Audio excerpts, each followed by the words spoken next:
जब आप और हम छोटे थे तो आपको याद होगा कि दादी माँ सर्दियों का मौसम जब चला जाता था तो गर्म कपड़े जो हैं वो जब अपने संदूक में उस टाइम जो होते थे या ट्रंक में जब बंद करती थी तो नीम की पत्तियां उसमें डाला करती थी। फिर वो नीम की पत्तियां खत्म हो गई, आस्ते आस्ते वो फरनैल की गोलियां आ गई।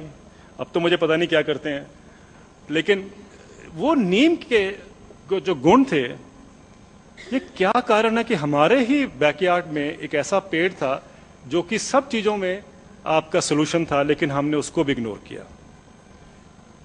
आज भी लोग नहीं जानते कि नीम का कितना महत्व है सोसाइटी में और उसके पर्यावरण में और हम सब के साथ। नीम जब से दुनिया को पता चला कि इसमें कीटनाशक, इसमें बायोडिग्रेडेबल जो बायो एक्टिव इसमें कैरेक्टर्स हैं या इंग्रेडिएंट्स हैं, तो उस पर दुनिया में सब जगह एक डेवलपमेंट का रास्ता शुरू हो गया कि नीम को बढ़ावा दिया जाए। और हमारा देश जिसमें नीम था, हमने उसकी कभी कदर ही नहीं की। नीम के आज हमारे पास 220 लाख पेड़ हैं, और जिस देश में पेड़ नहीं थे वो था चीन। चीन के पास आज 250 लाख नीम के पेड़ हो गए हैं। उनको समझ आया कि नीम का पेड़ कितना महत्वपूर्ण है, तो उन्होंने इतने पेड़ लगा दिए कि वो आज हमें भी पीछे छोड़ गए। 250 लाख, ये एक नीम फाउंडेशन है, उसका अध्ययन है, और 220 लाख हमारे पास है। अफ्रीका के, अमेरिका के, लैटिन अमेरिका के सब देशों में आज नीम पे बहुत जोर शोर से काम हो रहा है कि उसको लगाया जाए, उसको उसकी जागरूकता जो है उसके बारे में क्रिएट की जाए। और तो और तंजानिया एक छोटा सा देश है, उसमें 6 लाख पेड़ हैं अब नीम के, वहां कभी नीम नहीं होता था। युगांडा में 2 लाख हैं। तो ये इतना उनका, अमेरिका में बहुत पेड़ लगा दिए गए हैं क्योंकि उनको समझ आया कि नीम का मतलब क्या। नीम का देखिए, नीम एक ऐसा पेड़ है जो 537 कीड़ों को कंट्रोल करता है। एक ही पेड़ 537 कीड़ों के ऊपर उसका उपयोग हम कर सकते हैं, और हमारे देश में उसकी कदर ही नहीं है। हमारे वैज्ञानिक उसकी बात ही नहीं करते।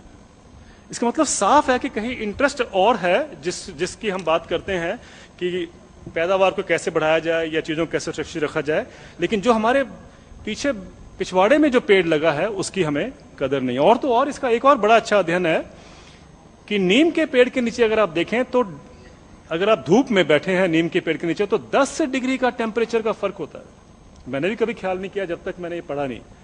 10 डिग्री टेम्परेचर का फर्क होता है नीम के पेड़ के नीचे और बाहर अगर आप बैठे हैं धूप में, 10 डिग्री कम नहीं होता। किसी ने तो ये कहा है कि ये तो एयर कंडीशनर है।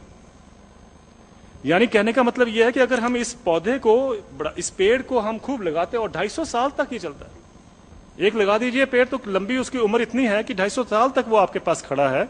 और वो पेड़ जिसका कीड़ों पर भी, उसका कीड़ों पर प्रकोप जो है या उसका उपयोग जो है वो बड़ा बड़ा अद्भुत है कि वो कीड़े को, जो तो नुकसानदायक कीड़े हैं उनको वो मारता नहीं है, लेकिन उनकी जो क्षमता है नुकसान करने की उसको कम कर देता है।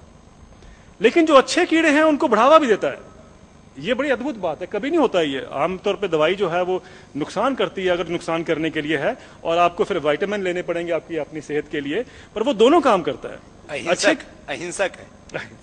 अच्छे कीड़ों नॉन वायलेंस में फेथ रखता है जी। तो ऐसे पेड़ का हमें कितना उपयोग करना चाहिए स्वामी जी, ये हम सब जानते हैं, लेकिन कहीं पर वो आप देखेंगे किसी चर्चा में नहीं है, कहीं देश में बात नहीं होती है। आज हम भी सब भूल गए हैं, ये भी हम मान के चलें, हमारी भी कहीं गलती है उसमें। कहने का तात्पर्य है कि जीडीपी की जिस तरीके से हम जोड़ते हैं, अगर उस तरीके से जोड़ा जाए तो मेरा मानना है कि ये उसी नीम फाउंडेशन की स्टडी है कि $25,000 का हर साल नीम से फायदा होता है। आप इसको मल्टीप्लाई कर दीजिए जीडीपी, जितने पेड़ लगे हैं, तो आप देखेंगे कंट्री की जीडीपी कितनी बढ़ जाती है एक पेड़ से। लेकिन कभी हम उसको कैलकुलेट नहीं करते उस जीडीपी के रास्ते से या उस तरीके आर्थिक मूल्यांकन, आर्थिक रास्ते में कभी हमने कैलकुलेट नहीं किया उसको।